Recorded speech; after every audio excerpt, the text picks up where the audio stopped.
Hey guys, this is Pratik Kamasani.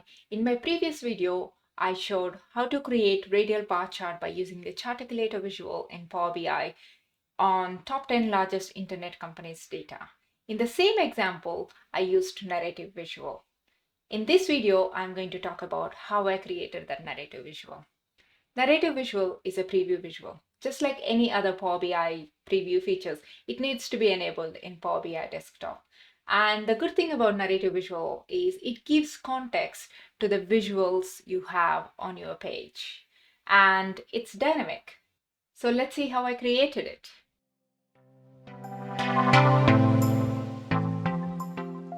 So as I mentioned, it needs to be enabled in preview features. So once you go to options and preview features, you could click on the smart narrative visual. If you click on the learn more, it gives you all the information about how to use the smart narrative summaries in Power BI. Let's see how I create it.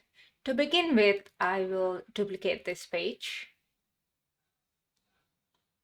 So there are two ways I could create this visual, by using the smart narrative visual or by using the text box. I'll start with the smart narrative. I add the smart narrative and it gives me a warning saying no summaries found. As it's a preview feature, there are some limitations. To overcome that, I will close this.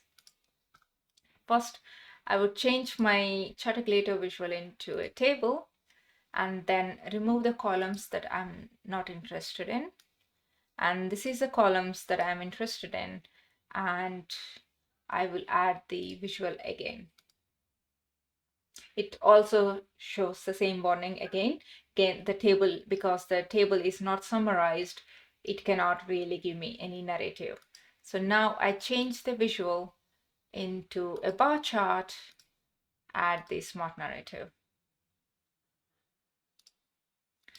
Delete the excess one, and as you can see, it added some narration to my page.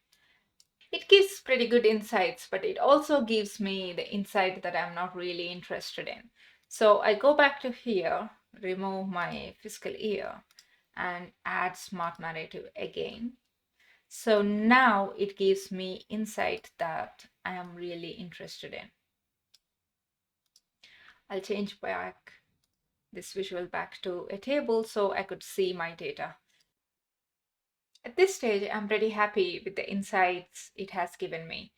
The next thing I want to do is I want to do some updates. For example, I want to change this Amazon to bold.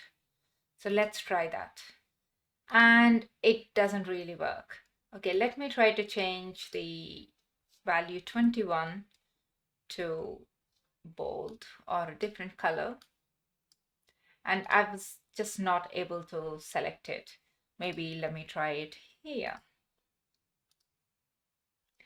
And no, it changed my decimal to, it added some decimals, which I'm not interested. So let me go back and remove that.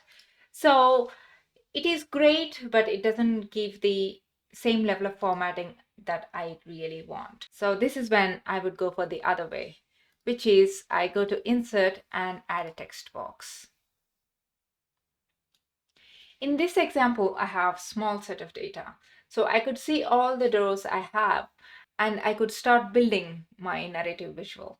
But when you're working with examples where you have large sets of data, then smart narrative actually gives much better insights than creating myself. So what I do here is, based on the smart narrative, I'm gonna build up this text box. So that's what I tend to use whenever I'm trying to create the smart narrative. So I start with some text. For example, Amazon holds X of total revenue with a revenue value of Y. Well, ignore the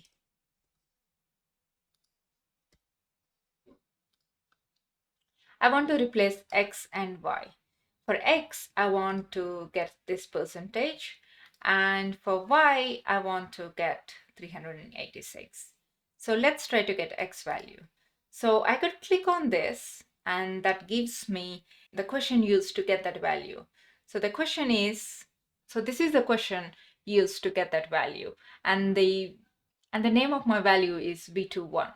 I tend to use Notepad, copy the question, and then go back to my visual. There I add, click on value, paste my question, and just work on it to get the value that I'm after.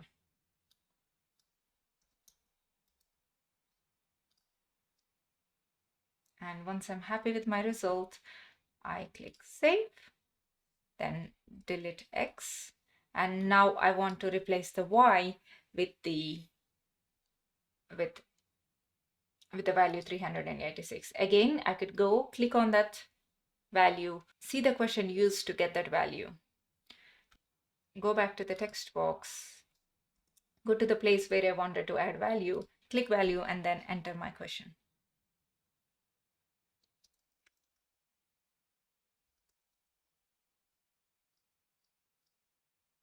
And once I'm happy with my question, save and remove Y. So when I use text box instead of using the narrative visual, I have actually better formatting options. So I could choose the value I wanted to and then change it to different colors or different font or different size. So here, if I want to change the size to 12, I could do that. And well, that didn't really work. So let's go back and try again. So there you go. And I could change the colors again to the one, maybe change the color of this one. Again, it's not perfect as it's in preview, but instead of using my mouse, if I actually use my keyboard, it works much better. So let me change this to something different. So once I'm happy with my visual, I just copy it back to my original page and paste it here. And then I can do more formatting to that visual if I need to. So that's how I usually create narrative visuals. Yes, it's in preview. Yes, there are some glitches. Yes, it doesn't always work the way you want to, but if you are a bit patient, it does work, and it adds great context to your report pages. I'm still playing and learning about narrative visuals, so stay tuned to learn more. Thank you.